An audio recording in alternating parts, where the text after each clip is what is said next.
Kaliningrad will become one of the main centers of the Russia-NATO war. The states of the North Atlantic Alliance will react if Russia dares to challenge the bloc aiming at Kaliningrad in the first place, thinks the Lithuanian ambassador to Sweden, Linas Linkevičius. According to him, after Sweden's NATO accession, the Baltic Sea has become an internal NATO sea. If Russia dares to challenge NATO, Kaliningrad would be neutralized first. Russia's previous false accusations that it is surrounded by NATO are now becoming a reality, Linkevičius emphasized. At the same time, the diplomat did not specify what exactly he meant by the word neutralized. Sweden actively pursued membership to ensure a collective defense strategy, following in the footsteps of Finland, which joined NATO in April last year. Nevertheless, analysts have warned that Sweden, once a non-aligned Nordic country, may now face increased risks of being drawn into conflicts. Sweden's NATO membership means the abandonment of its historical policy of non-alignment and neutrality. Analysts argue that NATO's continued enlargement will reshape European security dynamics and potentially strain Russia's geopolitical position. Nicholas Locker and Heli Hautala from the Center for the New American Security expressed concerns that Moscow may perceive NATO's expansion as a threat, leading to short- and long-term challenges. Russian Defense Ministry publications warn of the security implications of NATO troops and equipment on Finnish and Swedish territory. Locker and Hautala highlighted that Russia's border with NATO will extend from the Arctic Ocean to the Baltic Sea, which will permanently alter the European security architecture and erode Russia's geopolitical position.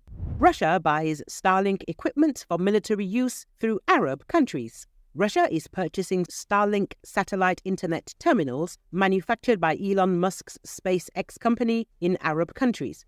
Press service of Ukraine's defense intelligence said this. Ukraine's defense intelligence reports that the aggressor state of Russia is buying communication equipment, including Starlink satellite internet terminals, in Arab countries for use in warfare, the statement said.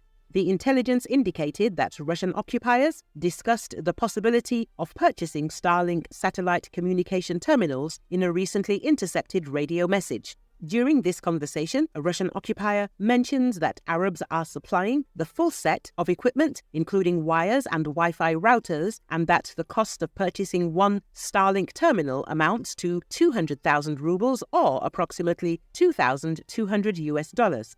Earlier, Ukraine's defense intelligence confirmed that Russian occupying forces were using Starlink satellite communications systems and reported that Russia continues to engage in so-called parallel trading, purchasing Starlink through third parties. Andriy Yusov, representative of Ukraine's defense intelligence, said that Russians began to use Starlink on the front lines in a more systematic and organized manner. The invaders are betting on these devices and means. Of course, work is ongoing to eliminate this threat. We will not disclose the nature of this threat right now. The Russians claimed they did not use Starlink in combat operations as the system is not officially certified in Russia. Russia's attack on NATO. Expert names condition and several scenarios.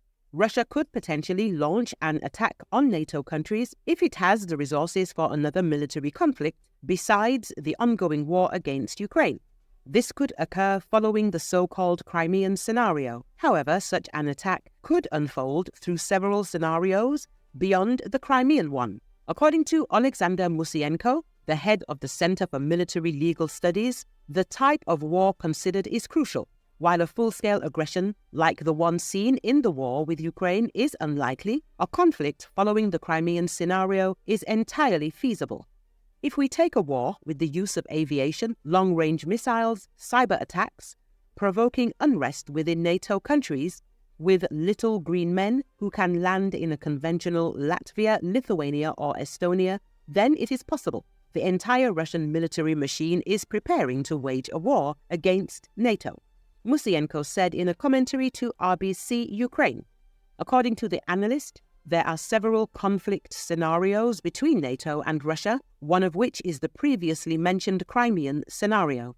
For example, a month or two later, in Latvia, where there is a Russian-speaking community, some kind of unrest begins, during which helicopters from Belarus arrive, from which little green men land and begin to support the unrest. At this time, NATO will try to decide whether it was Russia that attacked or some terrorists, he explained. Another scenario, according to Musienko, is an attempted Russian landing on Gotland, the largest Swedish island in the Baltic Sea, using the Baltic Sea as a base. Alternatively, Russian ships could block Denmark's exit to the Baltic Sea to see how NATO would react, whether it would shell the Russian ships or try to force them back to the Baltic Sea. Russian aggression towards Poland is totally possible, the expert believes. Such aggression is always considered from two potential directions, Belarus and Kaliningrad, and accordingly, this Suwalki corridor. This is the most threatening direction, he explained.